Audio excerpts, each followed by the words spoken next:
एक समय था जब भारी लोहे के टुकड़ों को उठाना सबसे मुश्किल काम था। कारखानों में मजदूर दिन रात मेहनत करते थे, लेकिन कई बार इतना भारी मेटल होता था कि उसे उठाना लगभग इम्पॉसिबल हो जाता था। इंडस्ट्रियल रेवोल्यूशन के समय लोहे और स्टील का यूज बहुत तेजी से बढ़ रहा था। फैक्ट्रीज बड़ी हो रही थीं, मशीन्स भारी हो रही थीं और स्क्रैप मेटल को उठाना एक डेंजरस काम बन गया था। दुनिया को चाहिए था एक ऐसा सिस्टम जो बिना ह्यूमन एफर्ट के भारी से भारी मेटल को आसानी से उठा सके। यहीं से शुरू होती है इलेक्ट्रोमैग्नेट क्रेन की कहानी। इस इन्वेंशन की जड़ें जुड़ी हैं हांस क्रिश्चियन ओरस्टेड की डिस्कवरी से। साल 1819 ओरस्टेड ने डिस्कवर किया कि electric current magnetic effect create करता है। यह डिस्कवरी साइंस के इतिहास में टर्निंग पॉइंट थी।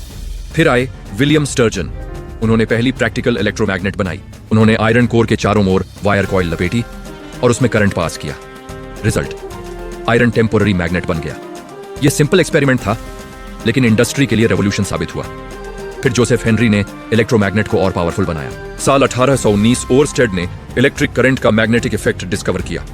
साल 1825 स्टर्जन ने पहली इलेक्ट्रोमैग्नेट बनाई। साल 1830 के आसपास जोसेफ हेनरी ने पावरफुल इलेक्ट्रोमैग्नेट्स डेवलप की। सदी के अंत तक क्रेन्स यूज होने लगी। यह टेक्नोलॉजी मुख्य रूप से यूनाइटेड किंगडम और यूनाइटेड स्टेट्स में डेवलप हुई। इंडस्ट्रियल फैक्ट्रीज इसके मेन सेंटर्स बने। इंजीनियर्स ने लार्जर इलेक्ट्रोमैग्नेट्स डेवलप किए, स्ट्रॉन्गर पावर सप्लाई सिस्टम्स बनाए। मॉडर्न क्रेन्स में रिमोट कंट्रोल यूज होने लगे। इमेजिन करो एक लार्ज सर्कुलर मेटल प्लेट जिसके अंदर कॉइल वुंड होती है। जब कॉइल में इलेक्ट्रिक करंट फ्लो होता है तो स्ट्रॉन्ग मैग्नेटिक फील्ड क्रिएट होती है। यह फील्ड मेटल ऑब्जेक्ट्स को अट्रैक्ट करती है। Crane operator current to and करता है तो मेटल इंस्टेंटली अटैच हो जाता है। स्विच ऑफ किया तो मैग्नेटिज्म खत्म, मतलब स्विच ऑन, मेटल उठा गया। स्विच ऑफ, मेटल छोड़ दिया। यही सिंपल प्रिंसिपल मैसिव इंडस्ट्रीज को पावर देता है। स्क्रैप यार्ड्स में electromagnet cranes heavy scrap metal उठाने के लिए यूज होती हैं। स्टील फैक्ट्रीज में मोल्टन मेटल मूव करती हैं। शिपयार्ड्स में हेवी स्टील प्लेट्स लिफ्ट करने के लिए यूज होती हैं। कंस्ट्रक्शन साइट्स में हेवी आयरन बीम्स मूव किए जाते हैं। रिसाइकलिंग प्लांट्स में मेटल वेस्ट अलग करने के लिए इलेक्ट्रोमैग्नेट्स यूज होते हैं। मेट्रो रेल वर्कशॉप्स में हेवी पार्ट्स मूव किए जाते हैं। इलेक्ट्रिक व्हीकल्स प्लांट्स में रोबोटिक क्रेन्स यूज होते हैं। मेडिकल मशीन्स जैसे एमआरआई स्ट्रॉन्ग इलेक्ट्रोमैग्नेट्स यूज करते हैं। स्पेस टेक्नोलॉजी में एमआरआई सिस्टम्स यूज होते हैं।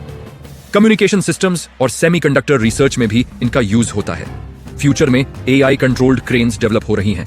रोबोटिक्स और स्मार्ट सेंसर्स क्रेन सिस्टम्स को और प्रिसाइज बनाएंगे। इलेक्ट्रोमैग्नेट क्रेन इंडस्ट्री की स्ट्रेंथ है। इसने हैवी वर्क को सेफ बनाया और प्रोडक्शन स्पीड को कई गुना बढ़ाया। यह इन्वेंशन दिखाता है कि एक सिंपल इलेक्ट्रिक करंट दुनिया की सबसे भारी चीजों को भी हवा में उठा सकता है। देखो दुनिया, इसके राज को जानो, हर एक इन्वेंशन की स्टोरी पहचानो। कैसे चलती है मशीन, क्या है मोशन का फंडा, क्लियर होगा अब हर concept. No more tension, no फिकर, come on physics to boy. Knowledge की दुनिया में अ न्यू डिस्कवरी,